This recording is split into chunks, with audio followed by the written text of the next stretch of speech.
It was just sitting there, taking up space in our driveway. That's what my mother said when I called home from college to ask about my car. My name is Patrick Miller. I'm 21 years old, and I was a junior studying computer science at Northwestern University. I had worked 3 jobs during high school and saved every penny for 2 years to buy that 2019 Honda Civic. It wasn't just a car, it was proof that hard work pays off, and it was my achievement. In that moment, hearing my mother's casual dismissal of something I'd sacrificed so much for, I felt something shift inside me. I wasn't angry. I was focused. The conversation replayed in my head as I sat in my dorm room that October evening. We sold it to the Hendersons down the street for $12,000. We needed the money for some house repairs, and you weren't using it anyway. No discussion. No permission asked. Just taken and sold like it belonged to them. What made it worse was the lie. I knew exactly why they needed that money, and it wasn't for house repairs. Let me back up and explain how we got here. My parents, Michael and Sandra Miller, had always been financially irresponsible. Dad worked as a regional sales manager for a medical supply company, pulling in about $85,000 a year. Mom worked part-time at a boutique clothing store. On paper, they should have been comfortable. In reality, they lived paycheck to paycheck, constantly buying things they couldn't afford and making minimum payments on maxed-out credit cards. The house they lived in, I'd been paying half the mortgage for the past 18 months. Here's what they didn't know I knew. When I turned 18, my grandmother had left me $127,000 in a trust fund that I'd kept secret from everyone except the bank manager who helped me set up the account. Grandma Rose had always said, "Family will love you, Patrick, but they'll also take advantage of you if you let them. Be generous, but be smart about it."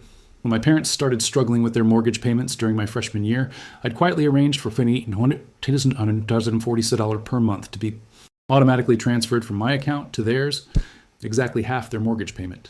I told them I was taking out student loans and using part of the money to help them. They never questioned where a college freshman got nearly $2,000 a month to spare. I helped because I loved them and because I thought they were trying to get back on their feet. I was wrong. 3 weeks before they sold my car, I'd come home for a long weekend and discovered the truth. While they were out at what Mom said was a budget counseling session, I found a stack of credit card statements hidden in Dad's desk drawer. They hadn't been trying to get their finances under control. They'd been digging deeper. Vegas trips, designer handbags, a $3,200 outdoor grill, restaurant bills that exceeded what I spent on food in 2 months. My parents had accumulated $73,000 in new debt since I'd started helping with their mortgage. They were using my assistance as enablement, treating my contribution as their personal slush fund replacement. But I didn't confront them. Instead, I took photos of every statement, every receipt, every piece of evidence. Grandma Rose hadn't just left me money. She'd left me wisdom. Document everything, Patrick. People will deny what they can't prove. When they sold my car, I finally understood the full scope of their manipulation. They weren't just financially irresponsible. They saw me as their personal bank account. The $12,000 for my car went straight to paying down the credit card they'd used for their most recent Vegas trip. I found the payment confirmation in Dad's email when I helped him fix his computer during Thanksgiving break. The Thanksgiving dinner was the last normal conversation we ever had. I smiled, asked about their plans for Christmas, and complimented Mom's cooking. I didn't mention the car beyond asking if they were happy with the sale. They were practically glowing about the good deal they'd gotten. I went back to school and began planning. First, I contacted the bank and arranged for the automatic transfers to stop at the end of December. I told them I was reassessing my family assistance budget for the new year and would reinitiate payments if needed. The bank manager, Mrs. Chen, who had known my grandmother, simply said, "Rose would be proud of how carefully you're handling this." Second, I started documenting everything. I created a detailed spreadsheet showing exactly how much I'd contributed, $30,246 over 18 months, and cross-referenced it with their credit card statements. The pattern was undeniable. Every month, within days of my transfer hitting their account, they'd make purchases that equaled or exceeded my contribution. Third, I prepared for the conversation I knew was coming. They called on January 8th, 2024 at 2:17 p.m. Dad's voice was tight with panic. "Patrick, there seems to be some issue with the bank transfer. It didn't go through this month."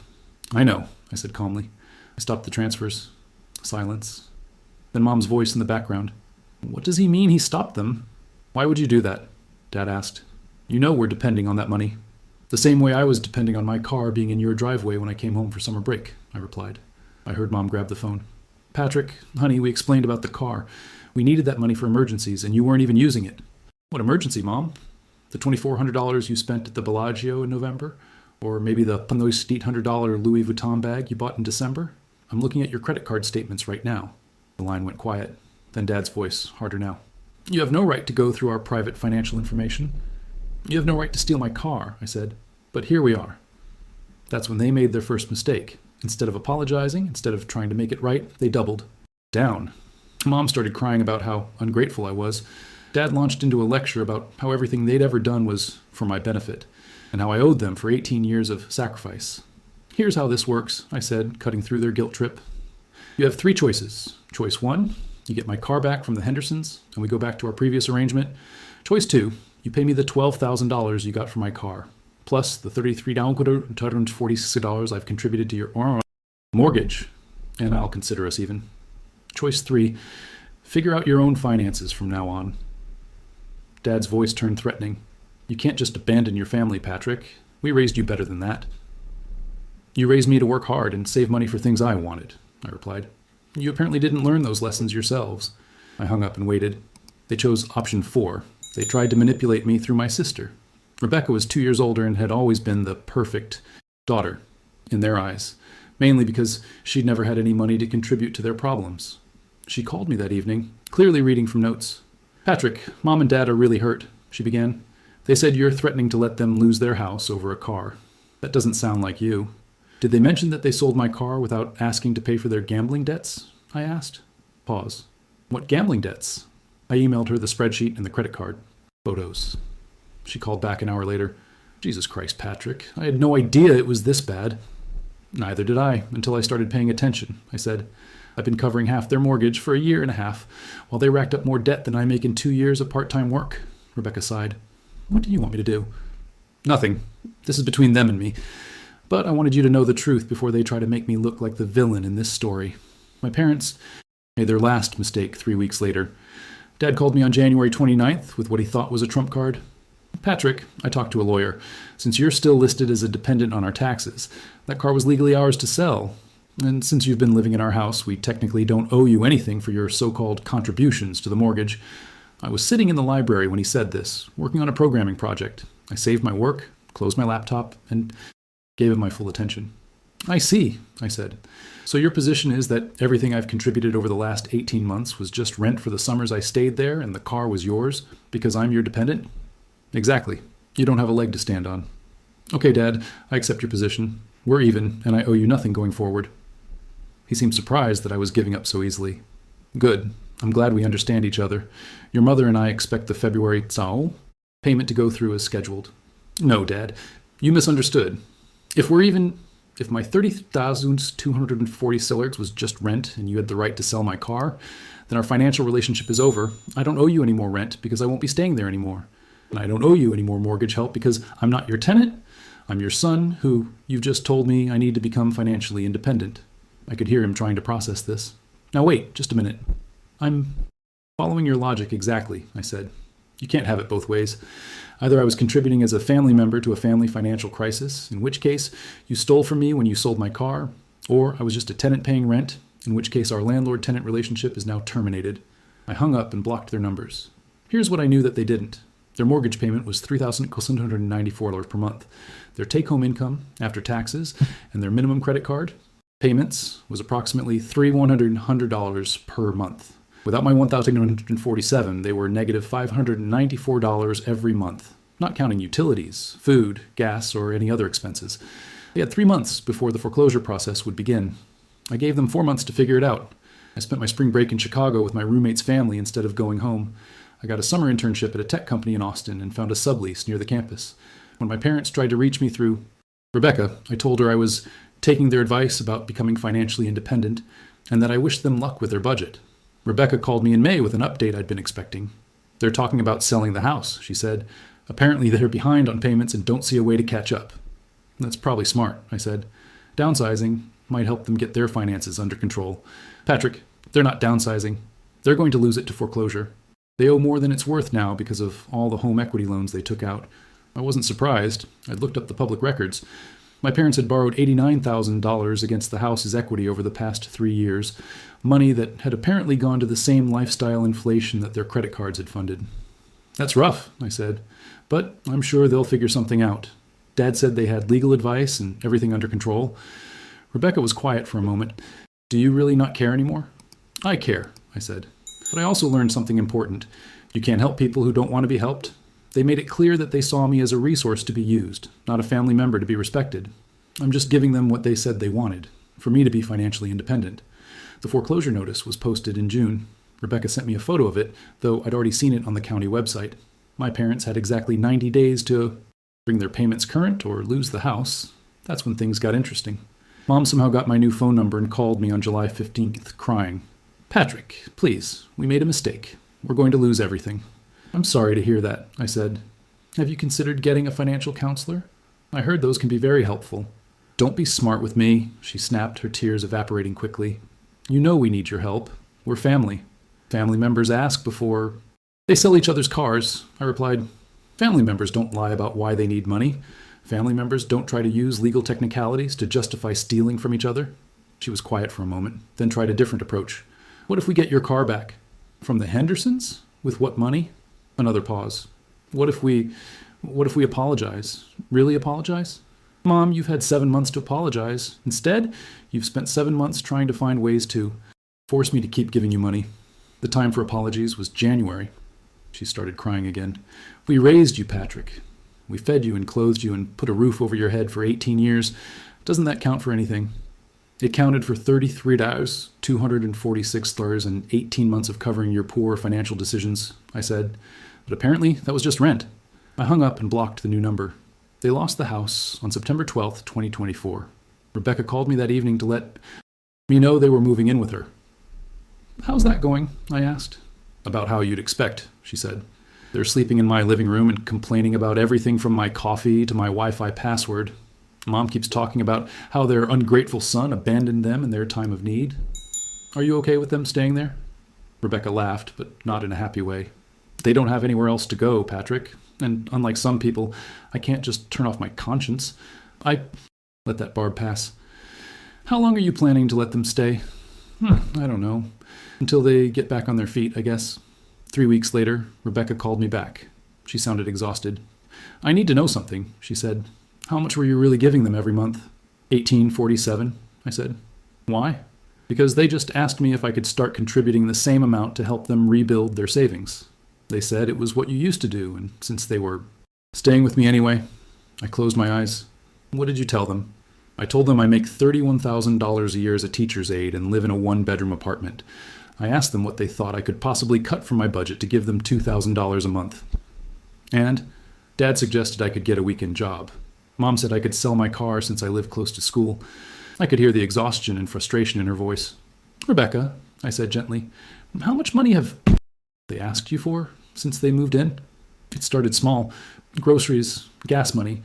But last week Mom needed $300 for interview clothes, and Dad said he needed $150 for networking events. And now this." "Are they actually looking for work?" Long pause. "Define looking." That's when I made a decision that surprised both of us. "Rebecca, I want to help you, not them. What would it cost to break your lease early?" "What do you mean?" "I mean, what if I help you move somewhere they can't follow? New city, new apartment, new start, but just you." She was quiet for a long time. "Are you serious?" "Dead serious. You didn't steal from me. You didn't lie to me.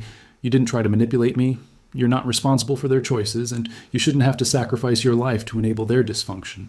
But they're our parents, Patrick. Yes, they are.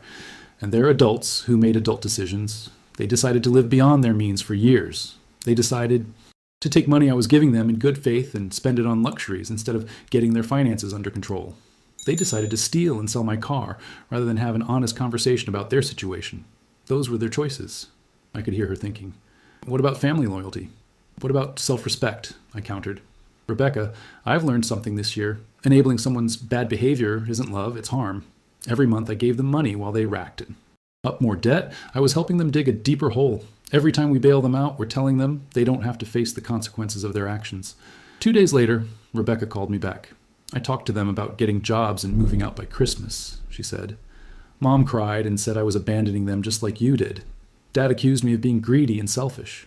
Then they both said that if I was going to turn against family, maybe they'd be better off without either of us." "What did you say?" I said maybe they were right. And then I called a realtor. I helped Rebecca put together a plan. She found a teaching position in Denver, Colorado, far enough away that unexpected visits would be impossible. I loaned her the money for the security deposit and moving truck, and she was out of state by November 15th. My parents, suddenly faced with no financial support and no free housing, finally did what they should have done 2 years earlier. They got their act together. Dad found a job with a smaller medical supply company that paid less but offered better hours. Mom went full-time at the boutique and picked up evening hours doing bookkeeping for a local restaurant.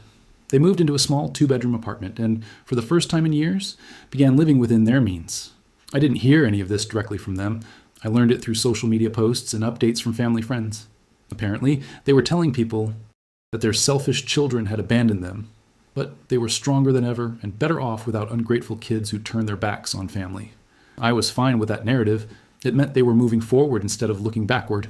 The final chapter of this story happened 6 months later. I was home from college for spring break, staying with a friend's family, not with them, when I ran into the Hendersons at a grocery store. Mr. Henderson recognized me and waved me over. "Patrick, good to see you, son. How's college?" "Going well. Thank you, Sir Henderson. How are you folks doing?" "Can't complain. Hey, I wanted to thank you for that car we bought from your parents. Our daughter's been driving it to school, and it's been perfect, reliable as clockwork." I smiled. "I'm glad it's working out well. Take care of it. It's a good car." As I walked away, I realized I felt genuinely happy that my Civic was being well treated and appreciated, that it was getting the care and respect that I'd intended for it, just with a different family. My parents never apologized. They never acknowledged that they'd been wrong to take and sell my property, or that they'd used my financial help to enable their own poor decisions rather than to solve their problems. But I didn't need their apology anymore. I learned the lesson my grandmother had been trying to teach me. Being generous doesn't mean being a doormat. Loving your family doesn't mean enabling their dysfunction. And sometimes the kindest thing you can do for people you care about is to let them face the natural consequences of their choices. Today, Dad still works at the medical supply company, and Mom still works her 2 jobs.